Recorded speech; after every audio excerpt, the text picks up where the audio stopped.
الحمد لله رب العالمين والصلاة والسلام على سيد المرسلين أما بعد فأعوذ بالله من الشيطان الرجيم بسم الله الرحمن الرحيم الصلاة والسلام عليك يا رسول الله وعلى آلك وصحابك يا حبيب الله 17 ربیع الاول 1442 ہجری 4 نومبر 2020 یوم الاربعاء چہار شنبہ وینزڈے بدھ السلام علیکم ورحمۃ اللہ وبرکاتہ۔ پارہ پہلا ہے الف لام میم، سورہ دوسری ہے سورۃ البقرہ، آیت نمبر 22۔ آیت کے آخری حصے میں ارشاد پاک ہے وَأَنْتُمْ تَعْلَمُونَ۔ اللہ عز و جل نے بڑا ہی پیارا یہاں پر یہ ارشاد فرمایا ہے کہ ساری چیزیں تمہارے سامنے ہیں، سب کچھ جانتے ہو۔ اس میں دو قول ہیں مفسرین کے کہ یہ آیت کا یہ حصہ کس کے لیے ہے۔ کچھ مفسرین اس طرف گئے ہیں کہ یہ مشرکین عرب کے لیے ہیں، گویا ان سے یہ فرمایا جا رہا ہے کہ تمہارے سامنے ہے ساری چیزیں،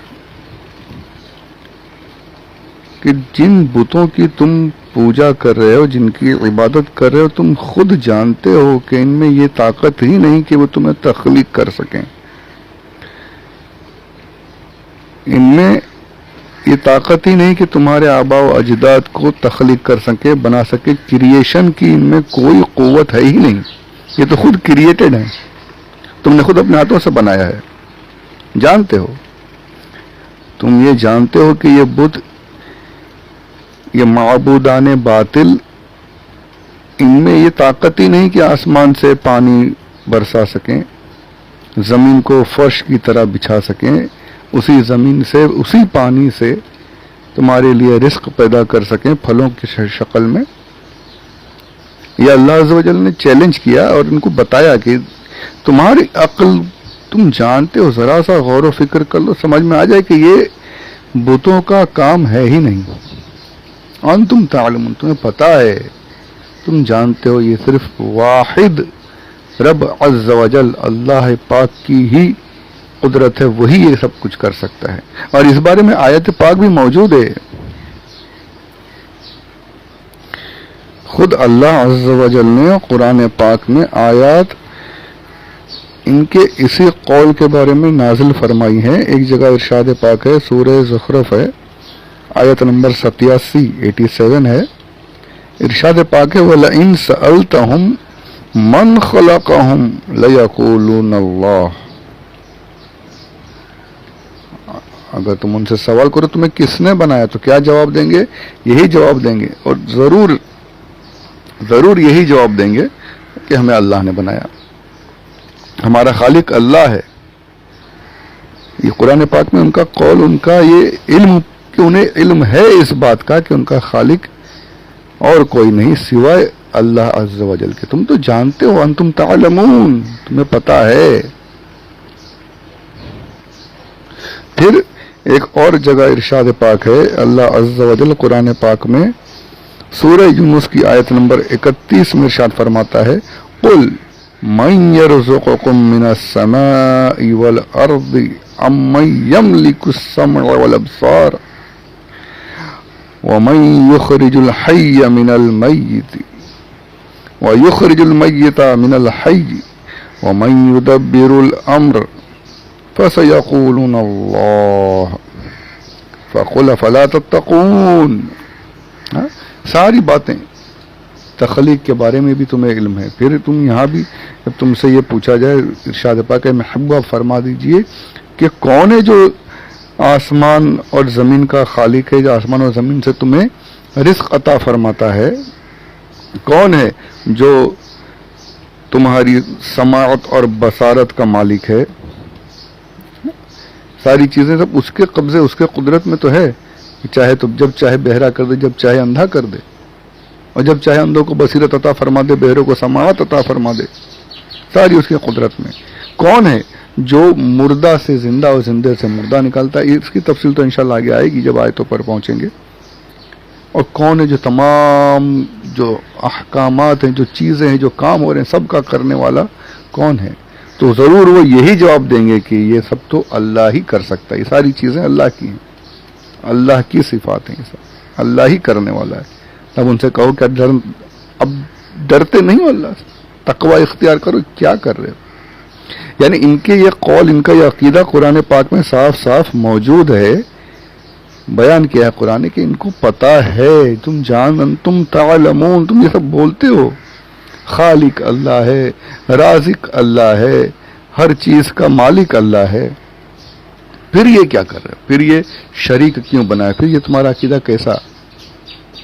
ان کے عقیدے یہی تو تھے کہ ہر چیز کا خالق، سب کچھ اللہ جو ہے بڑا ہے، یہ چھوٹے رب ہیں، یہ جتنے معبود ہیں چھوٹے رب ہیں، کسی کے ذمے کوئی کام ہے، کسی کے ذمے کوئی کام ہے، کسی کے ذمے کوئی کام ہے۔ بلکہ یہ اتنے گندے عقیدے تھے کہ یہ کہتے تھے کہ ان کی اللہ پر چلتی ہے، زبردستی کر سکتے ہیں، معاذ اللہ رب العالمین، یہ زبردستی کر سکتے ہیں، جو ہم ان کو جو بولیں گے وہ اللہ کو کرنا ہی پڑے گا۔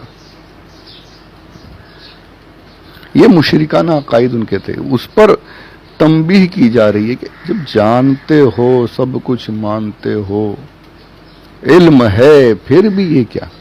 پھر کیوں اللہ کے سامنے دوسرے معبودان باطل کھڑے کر دیے؟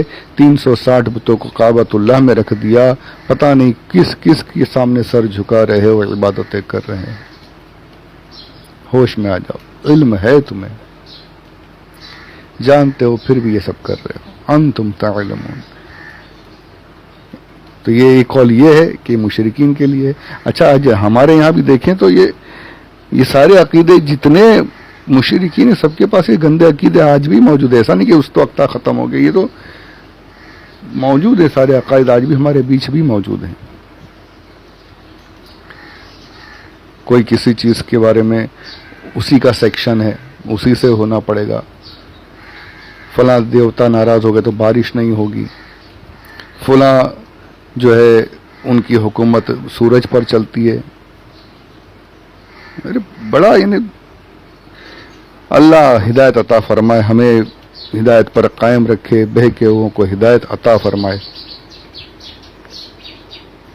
اب یہ ساری چیزیں دیکھ کر یہ بالکل صاف نظر آ جاتا ہے کہ مشرکین کے یہ گندے عقائد اور مسلمانوں کا خوش عقیدہ اولیاء کرام، انبیاء کرام کے بارے میں، اس میں بہت فرق ہے۔ کوئی یہ نہیں کہتا کہ کسی نبی یا کسی ولی میں یہ طاقت ہے کہ وہ زبردستی کر سکے اللہ پر، نہیں، معاذ اللہ رب العالمین۔ ہم یہی کہتے ہیں کہ انہیں اللہ کی بارگاہ میں مقام قرب حاصل ہے، اور ہم اسی قرب کو اللہ کی بارگاہ میں وسیلہ بناتے ہیں۔ وہی ہم کہتے ہیں کہ یا اللہ جو ان کا مقام ہے، ان کے مقام کی برکت سے، ان کی حرمت سے، ان کی تعظیم کے صدقے میں ہمارے کام کر دیں۔ ان سے بھی عرض یہی کرتے ہیں کہ آپ اللہ عز و جل کی بارگاہ میں مقبول ہیں، آپ اللہ کی بارگاہ میں ہمارے لیے دعائیں کر دیں۔ اور یہ حدیث پاک میں موجود ہے کہ حضور نے صاف فرمایا، کچھ میلے بدن والے، کچھ گندے بالوں والے ایسے بندے ہیں کہ وہ اگر اللہ پر کسی چیز کی قسم کھا لیں تو اللہ وہ کام ضرور پورا کرے گا۔ تو یہ محبت کی باتیں، یہ زبردستی کی باتیں نہیں ہیں، یہ فرق سمجھنے کی بات ہے۔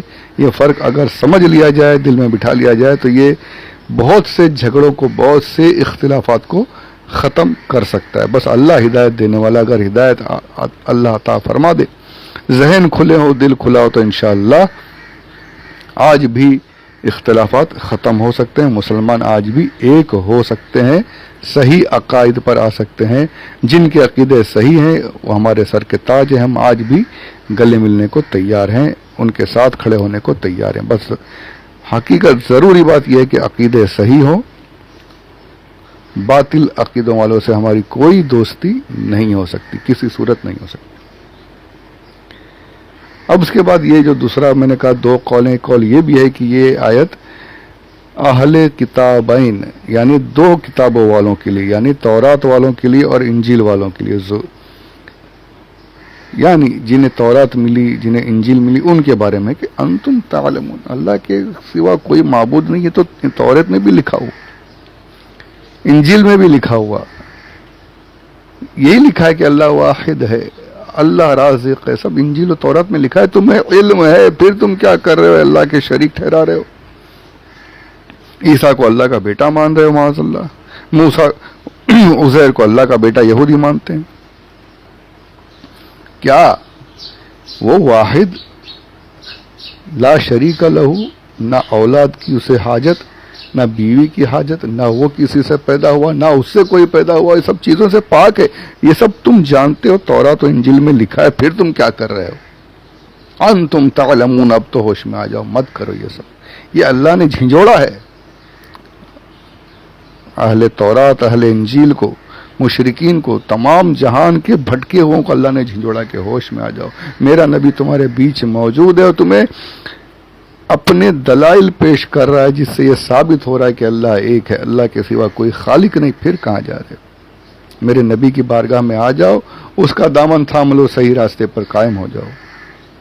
کتنا پیارا یہ اتنا انداز دیکھیے. پہلے اپنی خالقیت بتائی، اپنی رزاقیت بتائی گئی، ساری چیزیں بتائی. پھر میرے احسانات دیکھو میں نے کیا کیا کیے. پھر اس کے بعد یہ سب ہونے کے بعد، سب کا علم ہونے کے بعد، اب تو ہوش میں آ جاؤ، اب اس ایک واحد لا شریک لہو کی عبادت کرو. سبحان اللہ، سبحان اللہ. اب اس کے بعد یہاں پر یہ اس آیت کے بارے میں تمام باتیں مکمل ہوئی ہیں. ایک بات جو رہ گئی ہے وہ تفسیر قرطبی میں میں نے پڑھی ہے، تو وہ سمجھتا ہوں کہ آپ کی بارگاہ میں پیش کر دوں. بات آپ نے یہ لکھا ہے کہ انتم تعلمون، تمہیں علم ہے، تم علم والے ہو. تو کسی کو علم والا کہنا ہے تو اس کی تعریف ہو گئی نا. اس کو فلاں چیز کا علم ہے تو اس کی تعریف ہو گئی.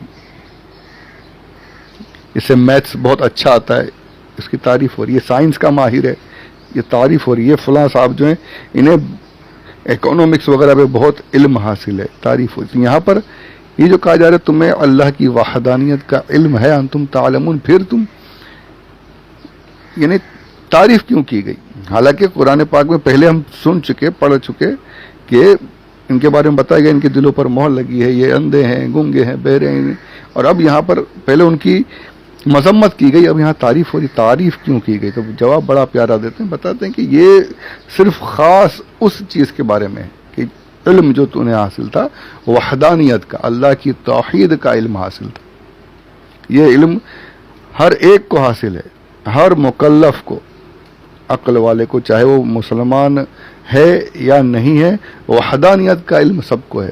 ذرا سا غور و فکر کریں، سب کے سمجھ میں آ جائے گا ایک واحد ہے جو ہے کوئی اس دنیا کو چلانے والا، سارے کاروبار کو چلانے والا واحد. یہ بتاتے ہیں کہ یہ تعریف نہیں ہے، صرف یہ اس بارے میں، علم وحدانیت کے بارے میں، ان کے بارے میں بتایا جا رہا ہے کہ انہیں یہ علم حاصل ہے. یہ ان کی تعریف نہیں ہو رہی، یہ بتایا جا رہا ہے کہ یہ علم تو سب کو پتہ، سب کو حاصل ہے. اور روایتوں میں یہ بھی موجود ہے کہ وحدانیت کے بارے میں تو ہر ایک سے سوال ہوگا. اگر کسی کے پاس حضور اکرم صلی اللہ علیہ وآلہ وسلم کی رسالت نہیں پہنچی ہے، آج کے دور میں کہیں کونے کہیں پڑا ہوا ہے، کسی مسلمان کا گزر نہیں ہوا وہاں تک، اسلام کی دعوت نہیں پہنچی، بھٹک رہا ہے، اس سے بھی وحدانیت کا سوال تو ضرور ہوگا. پہاڑوں پہ کیوں نہ رہتا ہو وہ، یعنی اللہ ایک ہے، یہ تو ہر ایک کو علم حاصل ہے. ذرا سا غور و فکر کرے تو سمجھ میں آ جائے کہ ایک اللہ ہے، کوئی ایک ہے جو سارے چلانے والا ہے، سب کچھ چلانے والا ہے. ایک نہ ہو، دو ہو جائے تو سب کچھ الٹا ہو جائے. فلاں ایک کہے میں یہ کام کروں گا، دوسرا کہے نہیں میں اس کے خلاف کروں گا، تو کچھ کام ہی نہ ہو. دو ہونے میں جھگڑے ہو جائے تو پھر ہزاروں ہو جائیں، ہزاروں مان لیں تو پھر تو کچھ کام ہی نہ ہو. تو یہ منافقین کی، مشرکین کی تعریف نہیں کی جا رہی، بتایا جا رہا ہے کہ یہ علم تو سب کو حاصل ہے اس بارے میں کہ اللہ ایک ہے، اس کے سوا کوئی معبود نہیں، کوئی خالق نہیں. یہ بات سب کو پتہ ہے. اب ایک بات اور یہاں پر اسی تفسیر قرطبی میں لکھی گئی ہے. اس میں وہ عبارت میں آپ لوگوں کو پہلے سنا دوں. فرماتے ہیں وفی، یہ جلد نمبر پہلی ہے، پیج نمبر 349 ہے، 349. لکھتے ہیں وفی ھذا دلیل علی الامر باستعمال الحجج العقول وابطال التقلید. ارے باپ رے باپ، اگر یہ کوئی آیت، یہ عبارت پیش کر دے تو کام ہو گیا. جنہیں علم نہیں وہ تو بلے کیا ہے، وہ ترجمہ کیا ہو رہا ہے اس کا ترجمہ سماعت فرمائیں. کہتے ہیں کہ اس آیت سے، ان تفاسیر سے یہ دلیل ملتی ہے، اس میں دلیل موجود ہے، اس بات کی دلیل موجود ہے کہ عقل کی حجتوں کو استعمال کرنا چاہیے، عقل لگانی چاہیے، عقل کے بارے میں عقل سے کام لینا چاہیے. اور بتاتے ہیں کہ تقلید کا ابطال کیا گیا، تقلید کو باطل بتایا گیا. ان آیتوں سے، اس تمام روایتوں سے پتہ چلتا ہے کہ تقلید کرنا باطل ہے، عقل استعمال کرنی چاہیے. ہو گیا کھیل ختم. اب کسی نے یہ آیت پیش کیا، کہہ دیا کہ دیکھو تفسیر قرطبی میں لکھا ہوا ہے کہ تقلید نہیں کرنی چاہیے، تم تقلید کرتے ہو، تم غلط ہو. میں نے بھی جب پڑھا، میں بھی یا اللہ یہ کیا آ گیا، بڑا میں بھی تھوڑا سوچنے میں لگ گیا کہ تو جو ماخذ ہیں، جو اصل کتابیں، وہاں اس میں لکھا ہے کہ تقلید نہیں کرو، عقل کا استعمال کرو. اللہ عز و جل نے کرم فرمایا، میں نے کسی اور کتاب میں پڑھا نہیں، اللہ کے کرم سے اللہ نے ہی گتھی سلجھائی. میں نے کہا نا کہ وہ سوچنے پر ہے، اللہ کی طرف سے مدد ضرور حاصل ہوتی ہے. صاف صاف مجھے ایک بس ذرا سا اشارہ مل گیا، اس بات ساری سمجھ میں آ گئی کہ یقیناً یہاں پر یہ بات لکھی ہے کہ تقلید نہیں کرنا ہے، تقلید باطل ہے، عقل کا استعمال کرنا ہے. یہ اس بارے میں ہے کہ ایمان کے بارے میں تقلید نہیں کرنی ہے، اپنے عقل کو استعمال کر کے ایمان کو حاصل کرنا ہے، ایمان میں ترقی کرنی ہے. اور یہی ہمارا عقیدہ ہے، ہم یہی کہتے ہیں کہ ایمان میں تقلید نہیں کی جائے گی. تقلید صرف عبادات میں، مسائل میں کی جاتی ہے، ایمان میں تقلید جائز نہیں. سبحان اللہ. یہ ایمان کے بارے میں یہ روایت، یہ عبارت ہے، اور مسائل کے بارے میں یہ عبارت نہیں ہے. تو اگر کوئی بہکانے آئے تو اسے صاف صاف جواب دیجئے، وسوسے کو دور کیجئے. دور بغیر بولنا، یقیناً عبارت موجود ہے، اور مطلب اس کا یہی ہے کہ ایمان کی یہاں پہ بات وہی ہو، یا ایھا الناس اعبدوا ربکم الذی خلقکم والذین من قبلکم. پورا اللہ نے اپنی وحدانیت بتائی.